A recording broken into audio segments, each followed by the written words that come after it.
Hola público, a ver si podéis averiguar qué es lo que tienen en común todas estas tipografías.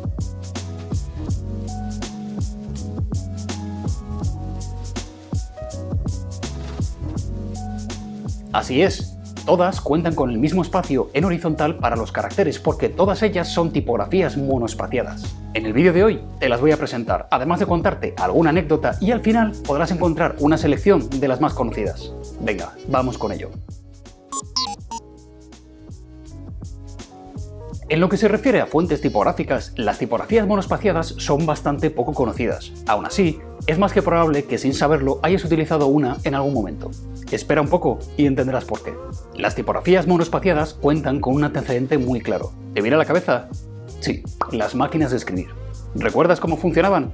Cada vez que pulsábamos las teclas para imprimir una letra, el carro o rodillo avanzaba siempre a la misma distancia, sin importar qué carácter hayamos presionado. La tipografía usada en la mayor parte de las máquinas de escribir no era otra más que Courier, y estoy seguro de que la conoces. Se trata de una tipografía con serifa, mecánica o egipcia, que además también era una tipografía monoespaciada. La fuente tipográfica Courier fue diseñada por Howard Kettler en 1955, que tampoco es que me lo sepa, que lo he buscado en la Wikipedia, y fue lanzada al mercado al año siguiente, pero al poco tiempo se convirtió en una fuente tipográfica bastante popular. Esto debió de favorecer para que acabase dentro de las máquinas de escribir. Todos sus caracteres contaban con el mismo espacio en horizontal, lo que permitía escribir con estas máquinas de forma más fluida. Vamos a conocer un poco más a fondo a estas curiosas tipografías. Lo primero que debes de saber es que una tipografía monoespaciada cuenta con el mismo espacio y tamaño para todos sus caracteres. Es decir, sus letras o caracteres ocupan la misma cantidad de espacio en horizontal. Esto es lo que define el auténtico carácter de una tipografía monoespaciada. Todos los caracteres cuentan con el mismo ancho. ¿Pero qué significa entonces la palabra monoespaciado?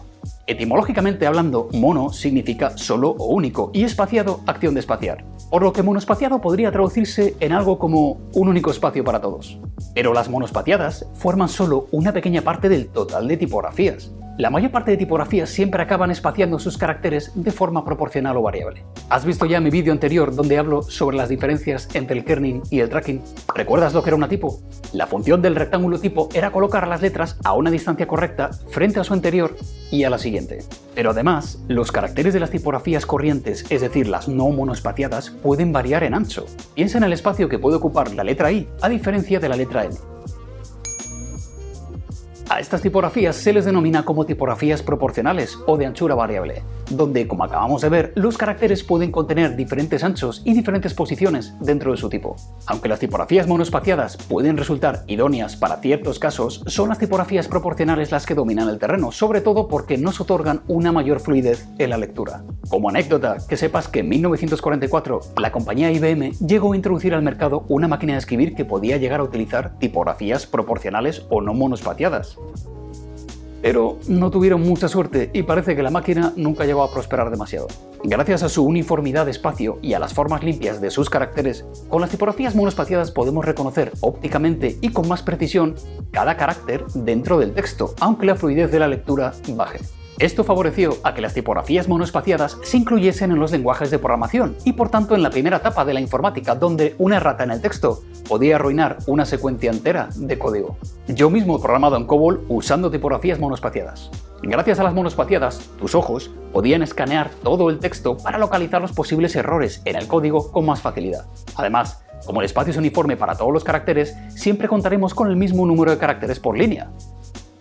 Ya sean letras, números o caracteres especiales, da lo mismo. Si diseñamos una caja de texto con estas tipografías de tan solo 50 caracteres en la primera línea, podremos estar seguros de que todas las líneas de texto siguientes contendrán también el mismo número de caracteres. A día de hoy, las tipografías monoespaciadas siguen siendo las tipografías más usadas por los programadores. Y aunque hoy en día podamos tener una gran variedad de tipografías instaladas dentro de nuestro ordenador, no siempre fue así. Y las fuentes monoespaciadas se utilizaron en las primeras computadoras porque contaban con una capacidad gráfica algo limitada. Las pantallas de los ordenadores y el hardware se desarrollaron de forma que el texto debía de introducirse por cuadrículas, donde cada una de ellas podía configurarse para mostrar un carácter. Algo parecido a lo que serían los glifos dentro de los tipos. Pero entonces, ¿Cuándo podemos usar las tipografías monoespaciadas en diseño gráfico? Como te acabo de explicar, las tipografías monoespaciadas cuentan con una finalidad determinada. Es cierto que no han sido tipografías idóneas para utilizarse como parte del branding o de la identidad visual de una marca, por lo menos hasta hace poco. En los últimos años, son varios los estudios tipográficos que se están animando a diseñar tipografías monoespaciadas desde cero por el orden que transmiten. Hasta hemos podido ver fuentes monoespaciadas impresas sobre branding de producto y packaging. Y debes saber que la principal diferencia con las que cuentan las tipografías monoespaciadas es el ancho de sus caracteres.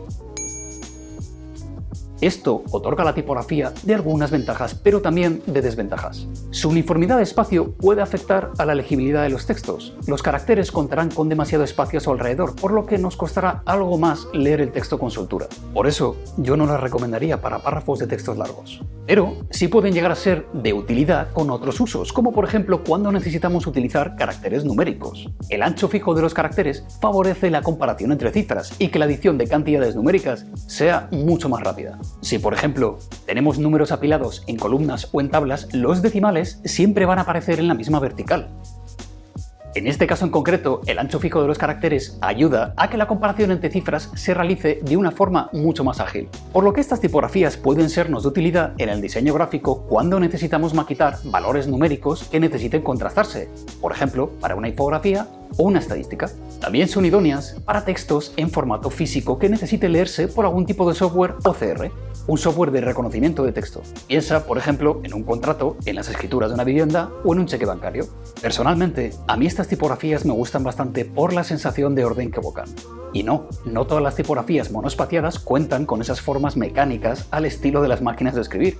Por aquí os dejo algunos ejemplos que rompen la regla para que comprobéis de primera mano cómo algunas monoespaciadas pueden lucir muy bien.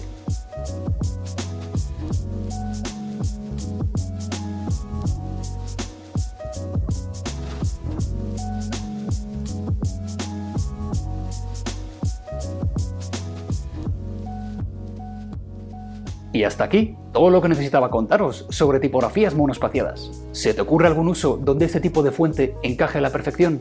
Anímate a compartirlo con todos abajo, en los comentarios. Recuerda suscribirte y pulsar sobre la campanita si no quieres perderte mis próximos vídeos. Y si estás buscando leer más artículos relacionados con el diseño gráfico y la tipografía, cuento con un blog desde donde voy divagando sobre todos estos temas. Sed buenos y a darle duro a esas tipografías. ¡Hasta luego!